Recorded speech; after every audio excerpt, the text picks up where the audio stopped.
On this Tuesday night, we're learning more about the truck involved in that deadly crash in Saskatchewan, killing 15 people. This as the father of one of those young men, Evan Thomas, speaks to CBC News. His son, just 18, a forward with the Broncos. What he saw on the scene that night, and how he wants his son to be remembered. Also tonight, Facebook's Mark Zuckerberg in Washington grilled for hours about your privacy. And a CBC News exclusive, Ottawa wants to stop the son of Russian spies from living in Canada. Tonight, he talks to us. This is The National.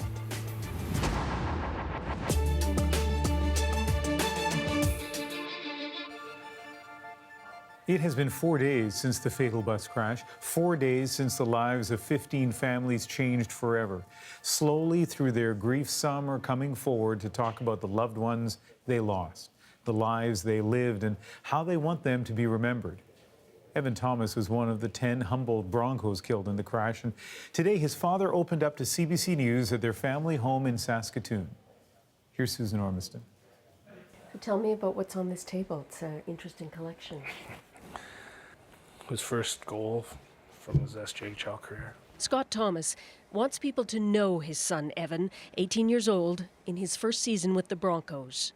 His sense of humor, his humility, his passion for life that he had.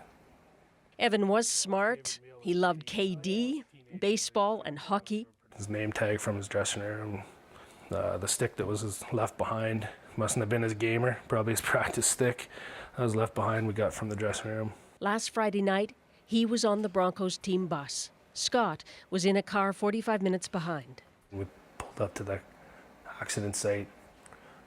By the time we got there, the fire trucks and the police were there, and the bubbles and the flashing blue lights. So we get out, and Paul LaBelle was right behind me, and of course we go running up and they stop us and can't go any further, and you could see it was bad. He was with another parent, Paul LaBelle. A police officer met us there and said, sorry fellas, we can't let you go any further, there's been casualties. And we're like, well, yeah, but our sons are there, we gotta go, our sons are on that bus. And he's like, no, sorry, can't let you go. Paul was like, well, what the hell, what happened here? Like, how does this happen? It's a beautiful sunny day, the roads are clear, there's no snow. And the police officer said, well, semi-driver blew right through the stop sign. He said he couldn't see it because the sun was in his eyes.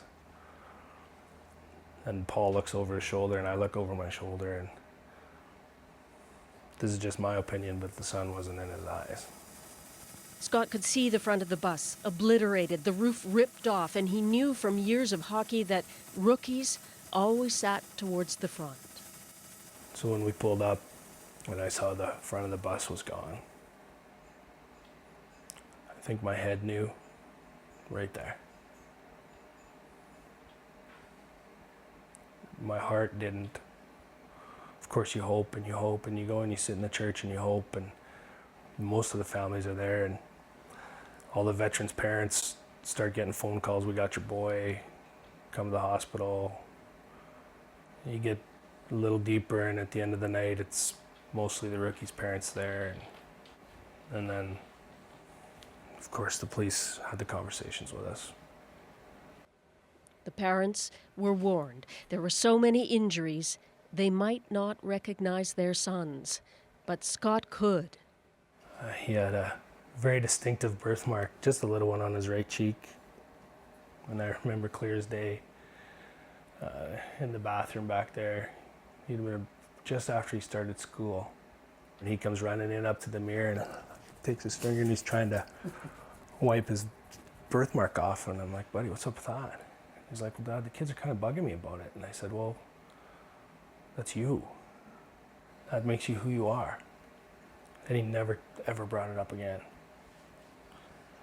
But I never thought I'd be using that birthmark to identify his body. I'm a chiropractor, and so I know a little bit about the human body, and so I'm feeling as much as I can with my hands, and felt his head, and we could see that there's some head trauma. I knew right there that he had skull fractures. As he looked at his son, He was reassured that he did not suffer out there that night. Kissed him, kept telling him that I loved him, and that's probably all I said to him then. The Thomas house has been overrun with friends and flowers. Yesterday, Braden Camrood, one of the injured players, was able to fill Scott in on the last moment in that bus. Braden remembers just changing songs on his phone or something and looking up, debating whether he should get his suit on. And he just happened to put an eye on Evan, who had just put his tie on and ran his fingers through his hair, and Braden said everything went black after that. How do you rationalize what happened? I've stopped trying. There is no rationality to what happened. What do you think that Evan would want you to do now and your family? Just knowing him, he'd be like, "Really, Dad? What are you making such a big production out of this for? You know, like, this is way too much of a production. Just get on with it already. Get on with your life." I'm almost guaranteed that's what he would say. Susan Ormiston, CBC News, Saskatoon. We still know very little from investigators about exactly what did happen on that highway Friday night, what caused the semi to slam into the bus carrying Evan and his teammates. But today, for the first time, we are learning more about the truck and the company which owns it. Karen Pauls takes us through the investigation. A chaotic crash site, the aftermath of a violent and deadly collision involving a semi-truck. It's now being identified as owned by Calgary-based Adesh Deol Trucking, and today the Alberta government has suspended its operating license. Only in business since last fall, the company has one minor infraction on its record from the Northwest Territories for violating federal hours of service regulations. It has no convictions, collisions, or violations in Alberta. Still, an investigation is now underway. Well, we'd be looking at, the inspections that we may have done in the past on the vehicles. We look at the logbooks to determine whether the drivers have taken the appropriate rest. Police are also investigating, but can't say whether criminal charges will be laid. Our investigators will be looking into all aspects of this collision to determine exactly what took place. Police investigated the truck at an impound in Saskatoon today. Collision experts say it could be months before anyone knows what caused the crash. With the bus driver deceased, the truck driver is the only one who can answer so many questions. Questions the people in Humboldt are still dealing with. Students returned to school today after having the day off yesterday. Probably good for her to come back to school. Shireen Meyer's daughter is in grade 9. Her best friend lost a brother. You have to talk and you have to cry and be with your friends. Next door at the hockey rink, Reagan Poncelet played the first 5 months of the season with the Broncos. It was the tightest group I've ever been a part. Called up to the team in February, Trey Stalker was supposed to be on that bus, but had grad photos. We're always going to remember it, so it's hard to get back out here and not have them with us. In a town of fewer than 6,000 people, there are less than 6 degrees of separation. Everyone is affected by this tragedy. Karen Pauls, CBC News, Humboldt.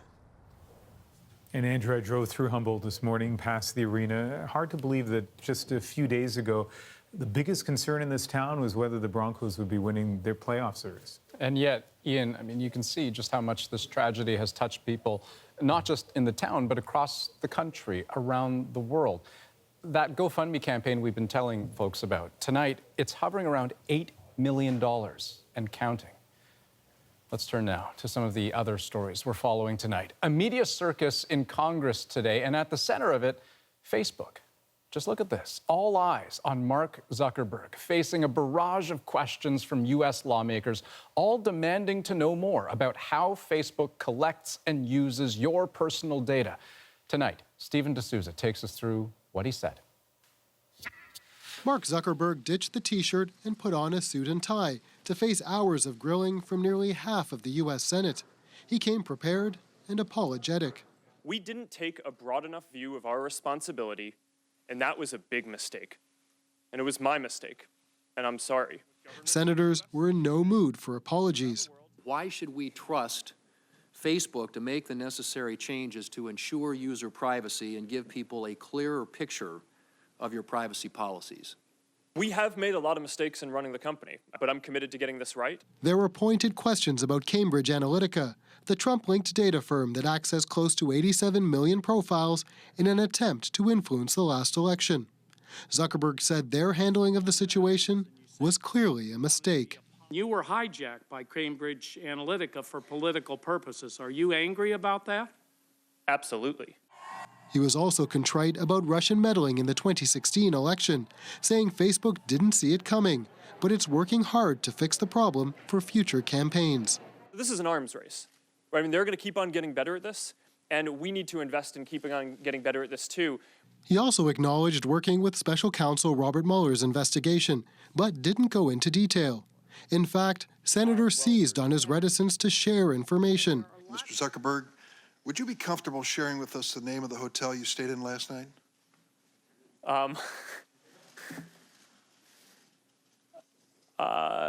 No. If you've messaged anybody this week, would you share with us the names of the people you've messaged? Senator, no, I would probably not choose to do that publicly here. I think that may be what this is all about. The overarching message from senators today for Facebook and the entire tech industry: get your house in order, because the days of operating with little government regulation are likely coming to an end. Stephen D'Souza, CBC News, New York. Getting grilled by dozens of U.S. senators is one thing, but the lifeblood of Facebook, the people it's accountable to directly, are its advertisers. They are customer number one. So when it comes to how they can use your personal information to their advantage, what changes here, if anything? Senior technology reporter Matthew Braga joins us with more on that. Matthew.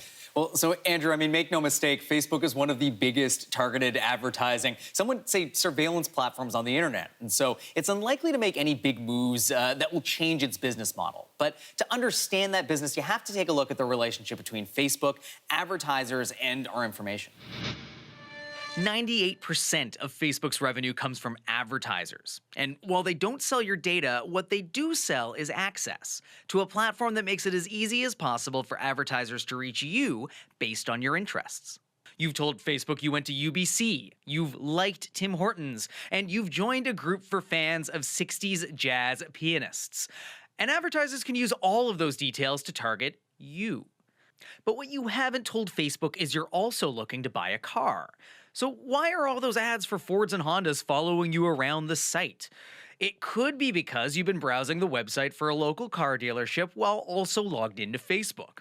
The dealership uses a piece of tracking code called a Facebook pixel. It's totally invisible, and it can tell Facebook where you've been on the car dealership's website. That's how the advertiser knows which make, model, or even color of car to use in the ads it targets you with. And that's not all advertisers can do to get to know you. If I sell artisanal beach umbrellas, I could create what's called a custom audience. It's a feature that lets advertisers upload their own customer lists to Facebook and then target them, or people like them, with ads. And that's just using the information advertisers already have. They can also work with third parties known as data brokers. These are companies that sell access to information they've collected about consumer behavior, like lists of people who buy a certain brand of shampoo, or haven't paid off their mortgage, or recently got engaged. That's data that advertisers can use to further tailor and target their ads. It's made all the more valuable based on what you tell Facebook and what Facebook can learn on its own. So as we said, Facebook isn't planning to upend this relationship completely. What they are doing is phasing out an existing feature in some countries, like the US, that made it easier to work with these data brokers. So advertisers can still work with them, they just won't have Facebook's help. Now, keep in mind, Canada never had this feature in the first place. Our privacy laws make data harder to collect and aggregate and be sold, and there has to be an option for Canadians to opt out. So if you're worried about being tracked here, it's more up to you to limit what you share with Facebook. Right, and yet, you know, it was interesting to hear Zuckerberg say in his testimony today that he actually thought targeted advertising was a good thing, relevant ads for users, and that users agree with him. Yeah, well, and we tried to talk to a few advertisers about this, and they didn't want to speak on the record, but one very much echoed what Zuckerberg had to say, saying that, you know, if platforms like these impose further limits on access to data, it will effectively send advertising back in time. I think it will make ads less effective. I think that you'll see a lot more irrelevant ads. I think that actually targeted advertising outside of the privacy concerns does serve a purpose in delivering the ads that are more relevant to each individual consumer. Which could mean you won't just have to worry about Facebook, but more targeting by brands and advertisers themselves across loyalty programs, their websites, email, newsletters, apps, and more. All right, always good to have you. And Matthew Braga, thanks so much. Thank you. And one last note on this story. In the wake of the Cambridge Analytica scandal, Facebook is now notifying users if they were one of the 87 million people whose data might have been misused. But you can also check yourself. Here's how. First, log in, go to facebook.com/help. Then in the search box, you can type in Cambridge Analytica. Clicking the first result will automatically check whether you or your friends used the now defunct This Is Your Digital Life app back in 2014. That was the personality quiz whose data was sold to Cambridge Analytica. Up next on The National, the other big story playing out in Washington tonight. Will Donald Trump fire Robert Mueller? The White House certainly thinks that he can, but what would it mean? Paul Hunter will help us unpack all of that. And the U.S. president seems to be mulling over another big decision. Should he take military action in Syria? We'll weigh the options on the table. And a little later, his parents were kicked out of Canada for being Russian spies. Now he's fighting Ottawa to live here once again. And tonight, he's speaking exclusively to CBC News. Yes, they can't come here, and that's their punishment. But for me, why should I suffer for anything they have done? Especially when I wasn't even knowing of this.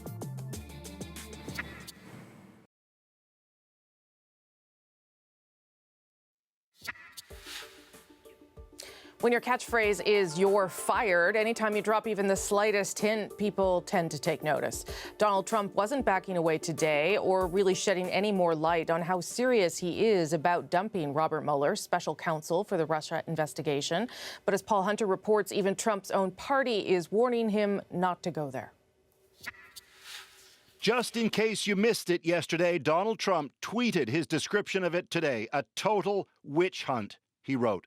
His scorn aimed at the FBI's raid on the office of Trump's longtime personal lawyer, Michael Cohen, described as the keeper of Trump's secrets.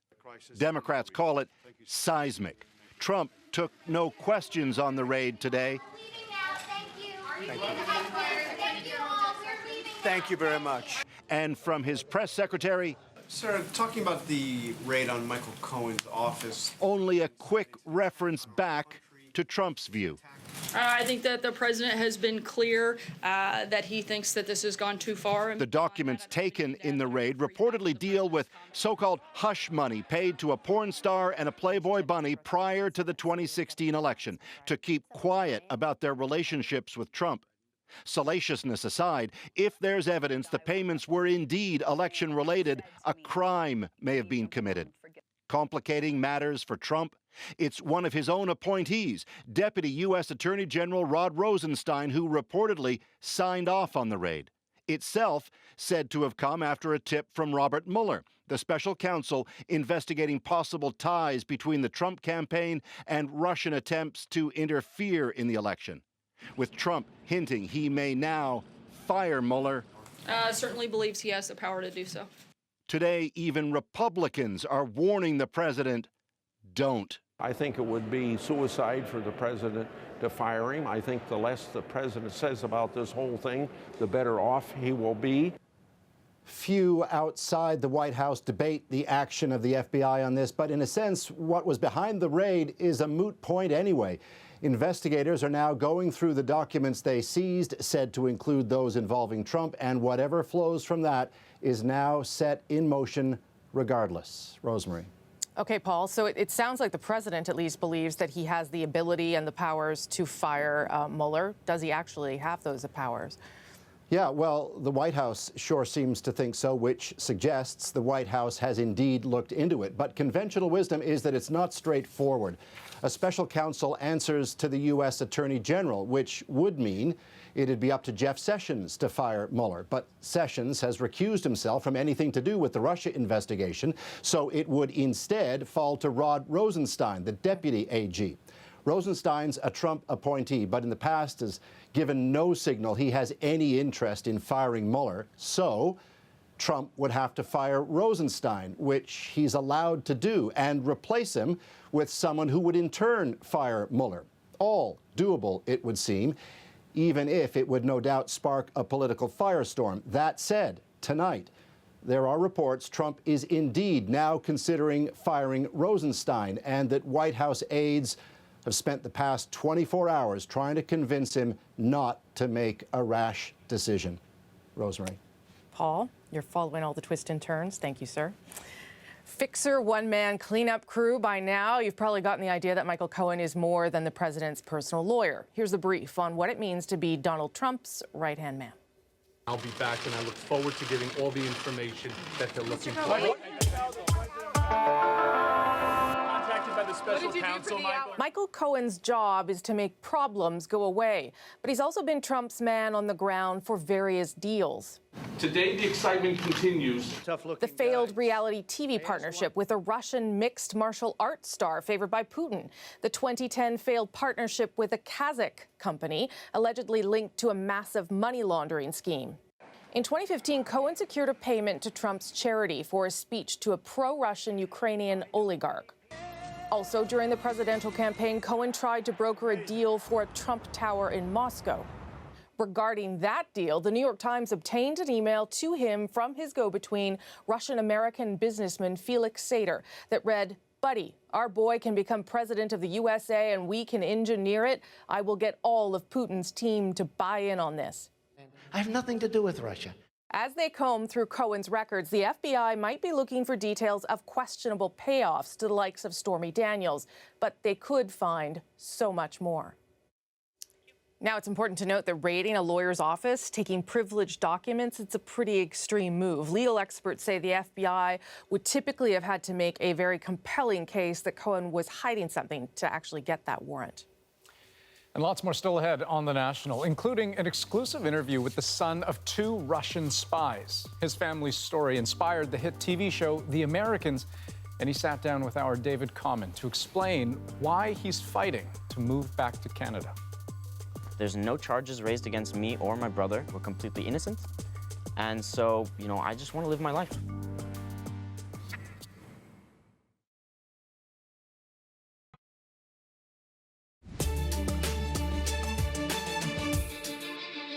The government is 100% behind this pipeline. It's important for Canada. We're prepared to look at many options, and that has not changed. Tonight on The National, after an emergency meeting in Ottawa, the Liberal government says it's still committed to seeing the Trans Mountain Pipeline project built. But no word yet on how they're going to convince Kinder Morgan to do that.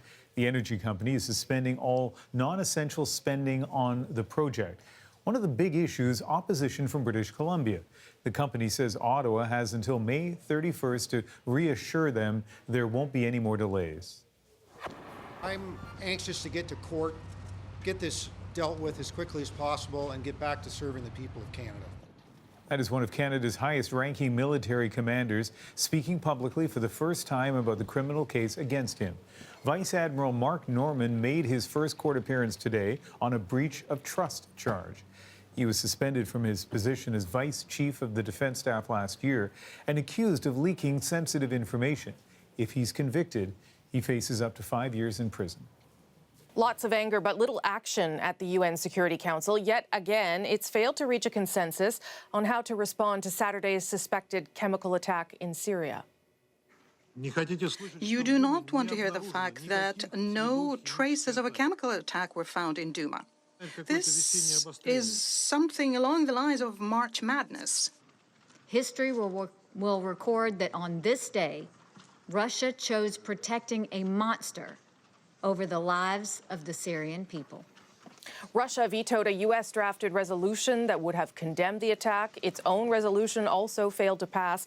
U.S. President Donald Trump canceled his first official visit to Latin America to focus on a Syrian response, the White House says. Yesterday, he promised to reveal that response within hours.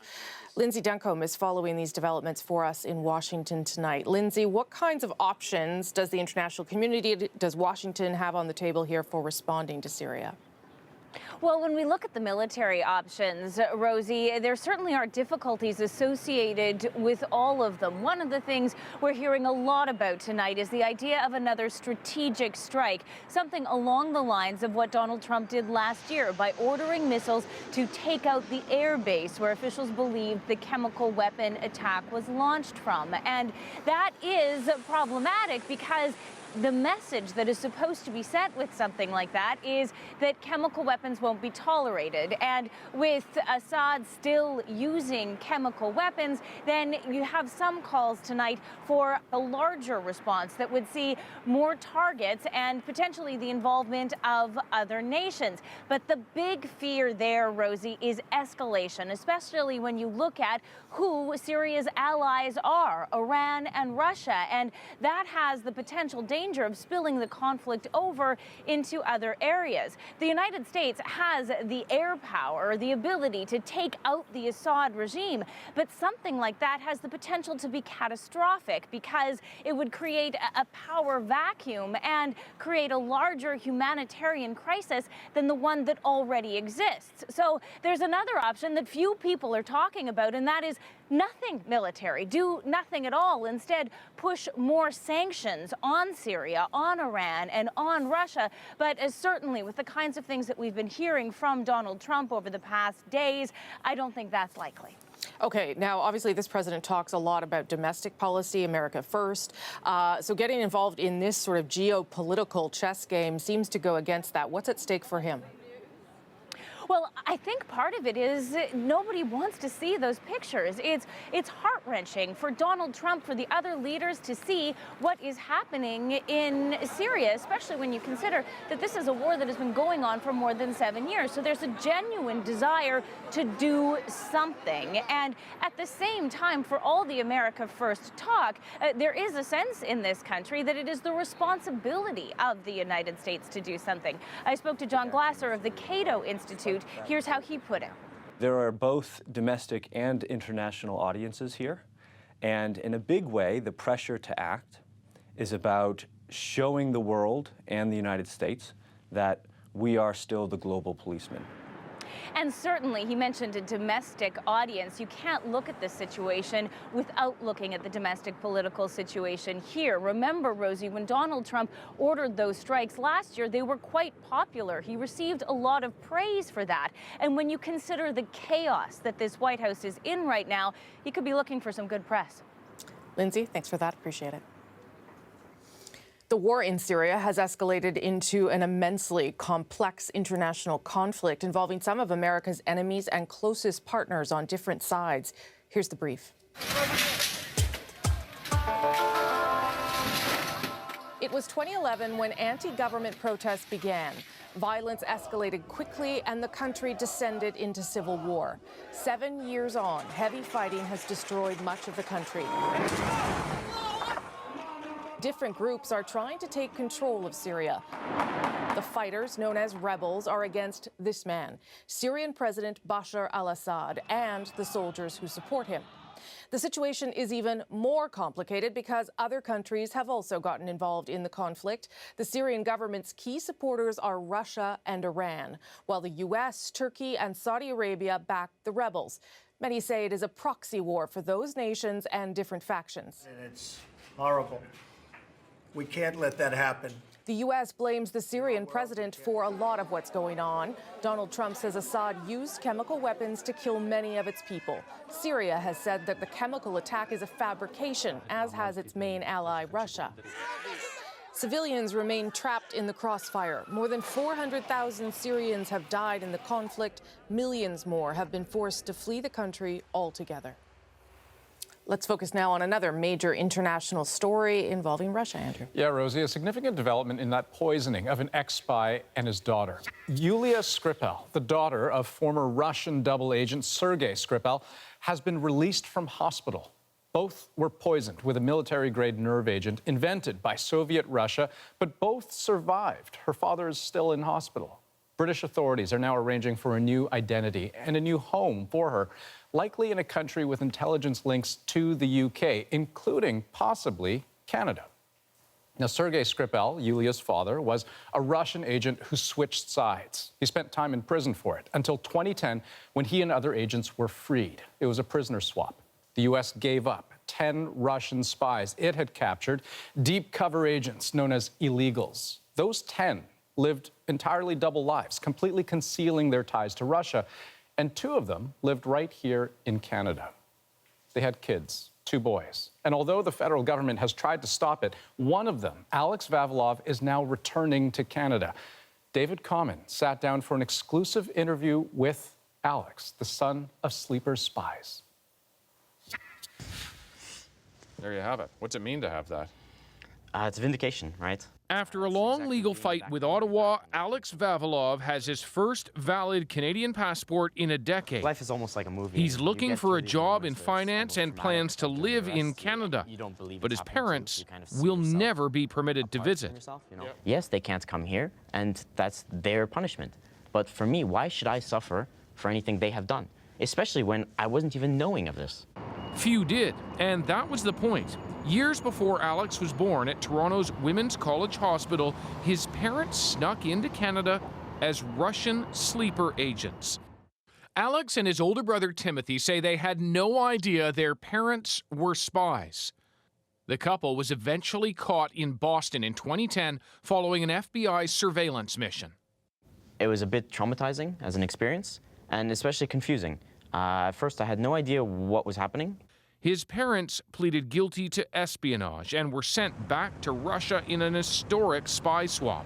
The boys went too. Alex was 16 and spoke no Russian, but anonymous FBI sources alleged Timothy, then 20, was planning on joining his parents' mission, though there's never been any public evidence to support this. And I understand some suspicions, but we've categorically refused them because it makes no sense. There's no logic behind it. Exactly, my brother and I being so public, like, what would make any logic in being, following in any sort of work my parents did? It just doesn't make sense. Still, Ottawa refused to let Alex return, arguing his birthright to citizenship didn't exist because his parents were employees of a foreign government in Canada. An appeals court, though, disagreed and ordered the feds to hand over a passport. Yes, my parents exactly have done things in the past, but I'm my own person. I just wish they would, draw up the case or, let it go. There's no charges raised against me or my brother. We're completely innocent. And so, I just want to live my life. Ottawa is still trying to stop that. The Supreme Court now reviewing whether it will hear one final appeal. What is clear? Some in the intelligence community have been against the brothers' return. Andy Ellis is the former assistant director of CSIS. I'm not sure we ought to grant an insurance policy to individuals who are in the country illegally. As much as it may be unpleasant, those young men are Russian citizens and ought to be the responsibility of the Russian government. Super secret identities, no one has any idea who they are. The family story is so filled with intrigue, it inspired the hit TV series The Americans, about a couple installed as sleeper agents in the U.S. Vavilov's seen the series, so have his parents, now wealthy and comfortable back in Putin's Russia. It reminds them of the early excitement of their mission, he says. He's looking for some of his own now. To be fair, I haven't really accomplished very much personally, right? I've been through quite extreme circumstances, but I'm hoping going forward that I'll be able to, achieve or build something of my own. And I hope this isn't the end of, my interesting life story, and that it'll keep going and eventually, be a whole odyssey. You want it to be interesting, but maybe not in the same way. Exactly, yeah. By the way, Vavilov is just 23. David Cohen, CBC News, Toronto. And still to come on The National, with lightning-fast advances in artificial intelligence, activists are urging the United Nations to ban killer robots before it's too late. You think about swarms of these things, the number of accidental conflicts that could happen. If these things are unleashed, I mean, the problems for global security could be enormous.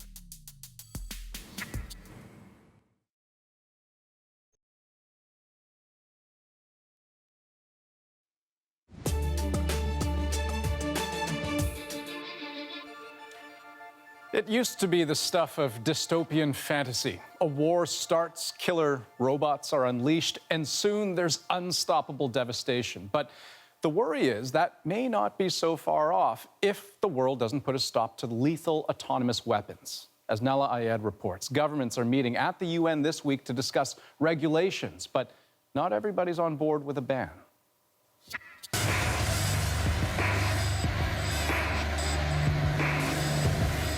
For the moment, this is a purely fictional scenario. A swarm of machines, slaughter bots, that can target and kill, all without human intervention. Even by a hashtag, you can target an evil ideology right where it starts. Trouble is, the fiction created by activists isn't entirely far-fetched. Far as we know, lethal autonomous weapon systems, or so-called killer robots, have yet to roam any battlefields. But the development of precursors is well underway.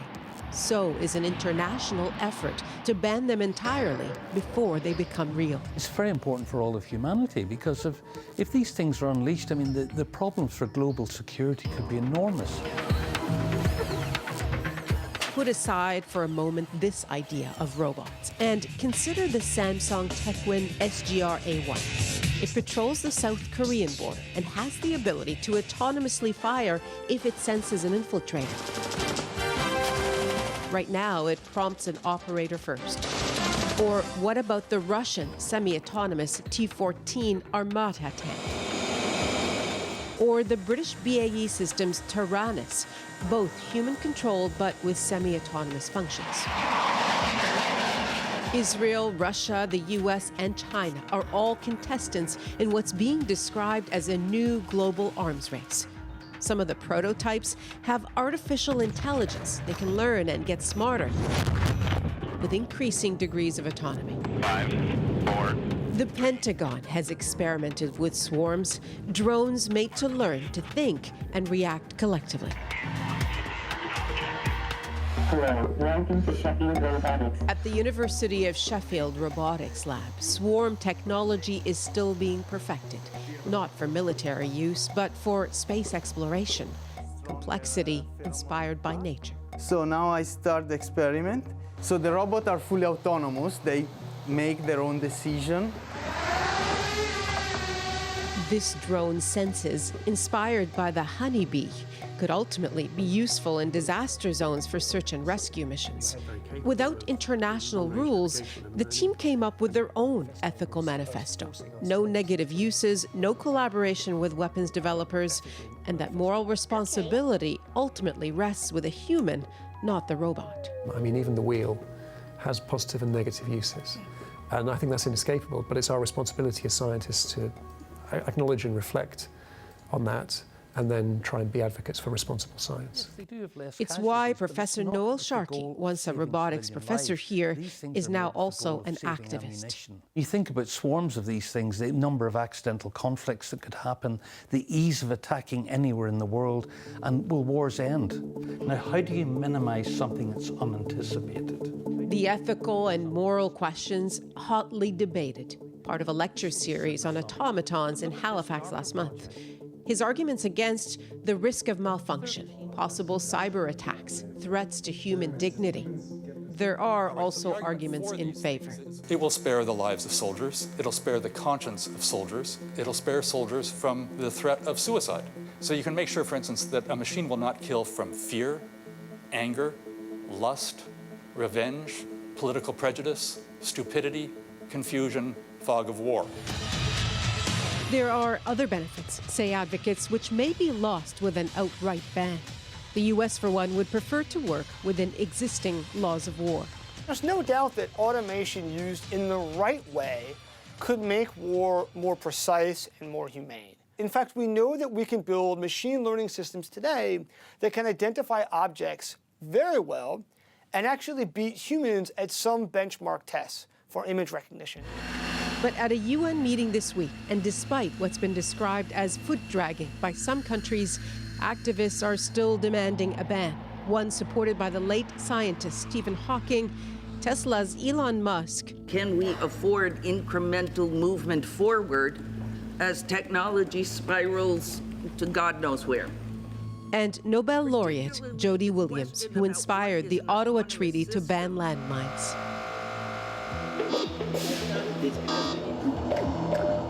And the first company to get behind an outright ban was a Canadian one, ClearPath Robotics. The co-founder says lethal autonomous weapons are technically possible now. Eventually, we will get to some sort of agreement, but whether or not that agreement is in place before these weapons begin to proliferate is an open question. The sense of urgency and vulnerability is utterly human. Nala Ayed, CBC News, Sheffield, England.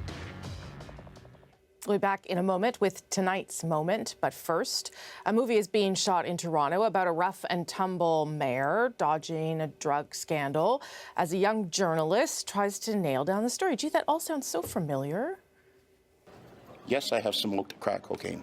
Probably in one of my drunken stupors. That, of course, was Rob Ford making the bombshell admission that shot him to global fame. In the new movie, the former mayor is played by Damian Lewis from the TV series Billions and Homeland. And Tony-winning actor Ben Platt is cast as the reporter, which didn't sit so well with real-life investigative journalist Robin Doolittle. Today, she tweeted, "Why have a woman be a lead character when a man could do it? Am I right? Obviously, I'm biased, but man, I've seen a lot of stories by male reporters celebrated in movies." Platt tweeted back to say his character is fictional. In fact, everyone is, except the mayor. Ford, who died from cancer 2 years ago, has also inspired a stage musical.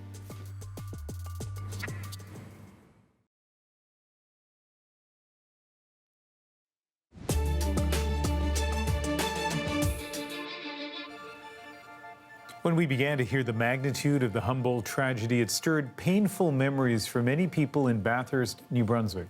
7 high school basketball players and their coach's wife were killed a decade ago after their van careened into a transport truck on a slippery highway.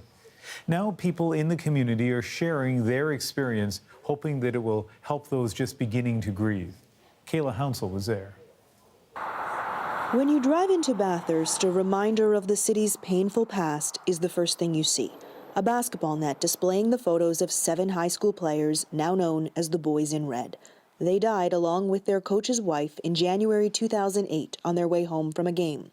Chris Quinn's 16-year-old son, Nicholas, was one of them. The memories are, 10 years on. I mean, they're still strong. Quinn was reluctant to talk to us about the deaths, choosing to do so only because he thought his experience might help the families of the Humboldt Broncos. There's no one thing. It's just you need to go through it as you can and, rely on those around you and let them help you as they can. I believe some parents... One of the people who supported Quinn's family was the city's mayor at the time. The Humboldt crash is emotional for him, too, as he recalls trying to lead his community through such a tragedy. We let the parents lead us, and that's the way it should be, the parents, number one, and their families. So we took their advice, and we tried to do what they wanted.